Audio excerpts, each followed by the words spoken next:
Good morning, everyone. My name is Rick Noda. We are here in beautiful Encinitas, California to tighten, tactical, and transition. You got it. Guess who I got next to me? Yeah, you've seen him here all week, you guys. Now, we're going to talk about finishing this recap of WTF. Armando, you've talked on camera. You had a whole week while I was in Alaska, so I know it's going to be hard for you to not cover one of those stories that have been on those podcasts. But you and I had a conversation a little bit while ago about September and how you hit a wall a little bit. If you could share a little bit about that, that'd be really interesting. There's a lot of stuff that's been going on, obviously. In some of the videos while Rick was gone, you saw me talk about how I had broken down my realization with food and just everything. And everyone here has been super supportive. And it was in about 2 weeks ago, because the last couple of months I've been feeling just a little bit tired, and I'm like, maybe I'm just not sleeping enough. I work here in the morning, and then I go work at my other job in the evening, so I stay up late. I gotta wake up early. You know, that tires out the body. I didn't realize that it wasn't that I was physically tired. I was actually mentally tired. And we've talked about that in other podcasts about mental tired versus physical tired. Exactly. Physically tired, you can push yourself. You can be like, I don't want to do this, but you can keep pushing yourself. You can push yourself just a little bit further. Yeah, you kind of aches, pains, but you kind of push yourself. Mentally tired, especially if you're anyone like me, you tend to ignore it and pretend that it's not there, which is not a good thing. But it's realizing that as much as I can talk right now and be a little louder and everyone can see me and I can joke around and do that stuff, in the end, deep inside, I am an introvert. And so for me, socializing, talking, even doing this podcast, it starts to wear me down a little bit. It starts to mentally get at me because my body, my brain, it needs time to decompress and be like, okay, I don't want to be around anyone. I'm not being a jerk. Not that I don't want to talk to you. I just don't want to be around anyone. Right. You know, and I came to that realization 2 weeks ago. So that's what I've been feeling. It hasn't been that I'm physically tired and I can't keep up and I can't do it. But it's been just that talking a lot and then going to another job where I talk a lot and then I just go home and sleep and then do it all over again. That was starting to wear at me. I started noticing my apathy. I started to notice there were times when I'm just like, I don't want anyone to show up. Just please don't show up. Just please don't. And it wasn't because I didn't want to teach. It isn't because I didn't like any of the people. No, I love everyone here. But it was the fact that like my brain just could not handle talking right now. Like even my brother. I love my brother when he comes in and I love working out with him. But I was just like, God, just stay home once. But I'm not going to call him and say, go away. You know, that was me in my mental state going like, no, I'm fine. I'll just work through it. I'll work through it. Because I thought it was just me being tired. No, it was just my brain going, you need to shut down for a second. You can't power through that mental fatigue. That one's the so when we talked, you know, in previous videos, you see you can't run away from a bad diet. All right, so you've got to make that changes. Remember when we talk about the 4 parts of Dr. Amen, the psychological, the social, the spiritual, and the biological, the biggest one is the psychologicals and the social ones. And that's the one. Because like he said, muscular-wise, you could push it. But why is that important? Because what is that he approaches me as a coach, and I knew that. I understood that because and then you have to fix it. And that fixing it, because again, then we're just socially you're just sabotaging your own training anyways. You know, because again, that's the difference between working out and training. Because when you're training, you're going to hit all 4 aspects. When you're working out, all you're going to hit is that biological, you know. But the byproduct, the good product of this is that when you are outgoing, you are more outgoing, and you're more empathetic and compassionate because you're not dying because you're just the effort level to walk is so hard. That's what a lot of people don't realize. You've also am outdoors 90% more than you ever have been, which is incredible for serotonin and dopamine, and it keeps you in a much better mood. So when Daddy douchebag walks through to come into your studio or to your place, you're like, before I would have ripped that dude a new asshole with my verbal judo, but you just said, thank you, man. Nature. Yeah, be one with nature. Be like water. Become water.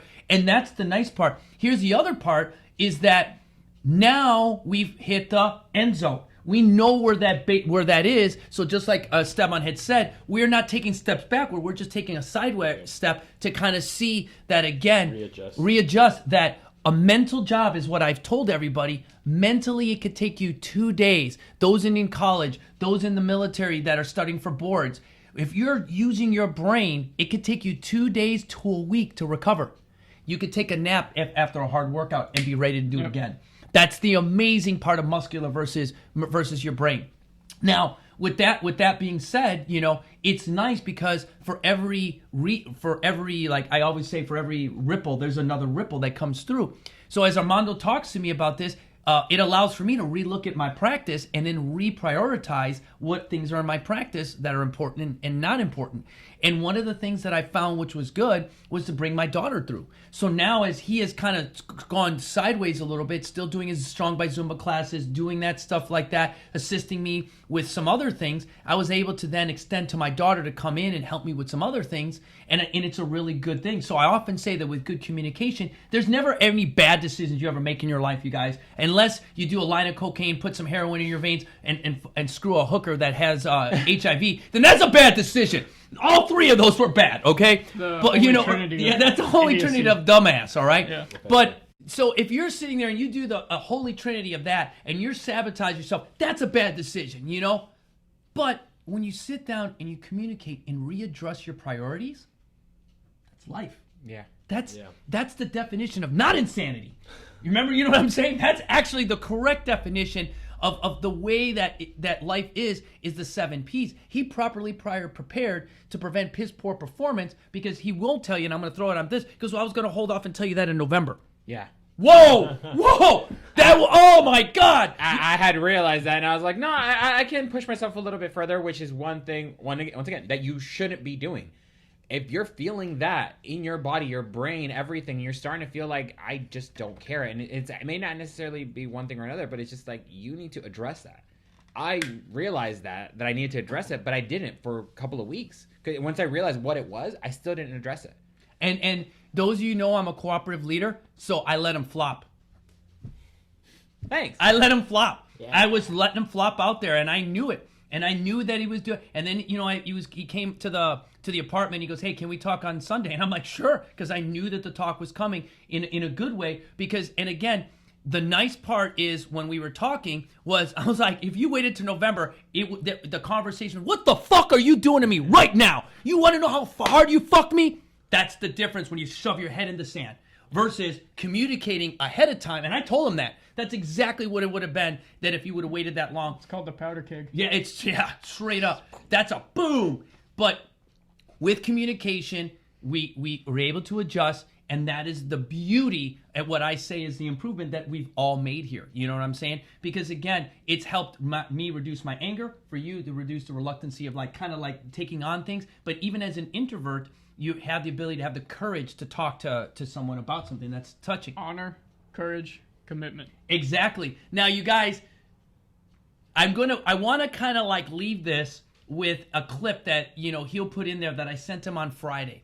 Now, Friday, I sent a clip of, there's 2 clips I sent, but the one specifically in the movie 300, in Sparta, all right, the Persians come to talk about how they need to surrender to the Persian, to the Sparta has to what's that called? Surrender to the Persians. And in the scene, they say, you know, the Persians have an army that sounds like earthquakes. They'll come in here and they'll enslave your people. And Leonidas, as he's walking through with the Persian, you could see the look on his face of what he's saying. And then the Persian turns and he says to Leonidas, Leonidas, thank you.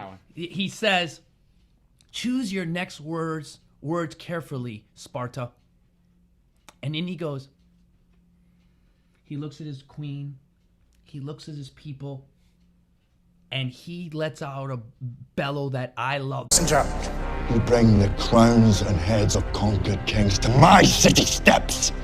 You insult my queen.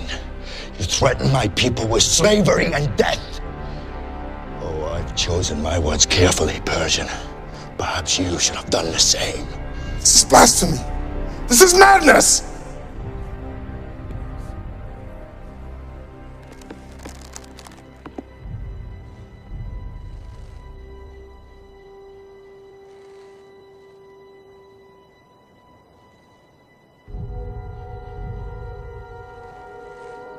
Madness.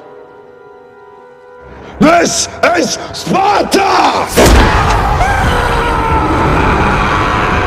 Can I tell you guys, that's how I feel with these guys and everybody that's in my community. We are that 1% that goes up there where there's no one on those trails. We go up those hikes when there's nobody there at 6 a.m. We're usually the first few to crest that. On New Year's, we were the first. There was nobody there on New Year's. Zero all right, people on New zero Year's. people there. And when I mean, it gives me goosebumps to think that we are transitioning and transforming to people that are like Sparta. Go back and look at the history. Everything that Sparta did was about learning, education, family, accountability, and all of that. And if you want to be part of a special effing group, WTF, what the fuck are you waiting for to join T3 Body, where we tighten tactically and transition you to be better Sparta warriors? All right? So when I say our motivation inspire you to be better, I will see you guys at our next workout, you guys. Thank you so much. Yeah, nice. Woo!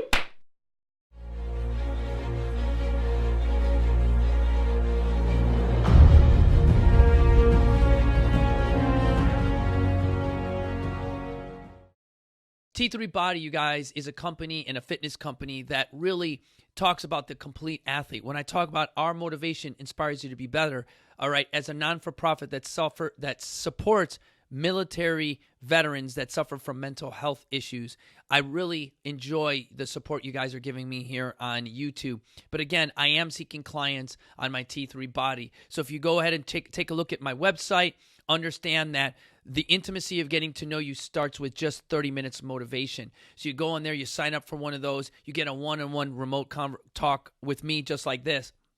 Then I encourage you to go and look at one of my training plans, download a 4 to 8 week training plan, and really kind of just test your body, test yourself, and just really start to get yourself ready to then do the next thing, is where you get 4 or 5 of your friends together and dare yourself to be better, where there you have a little bit more of my information along with my training plan. You get some remote sessions with me regardless of where you're at. You notice if you're watching me on YouTube right now, you can hear my voice and I can train you, all right?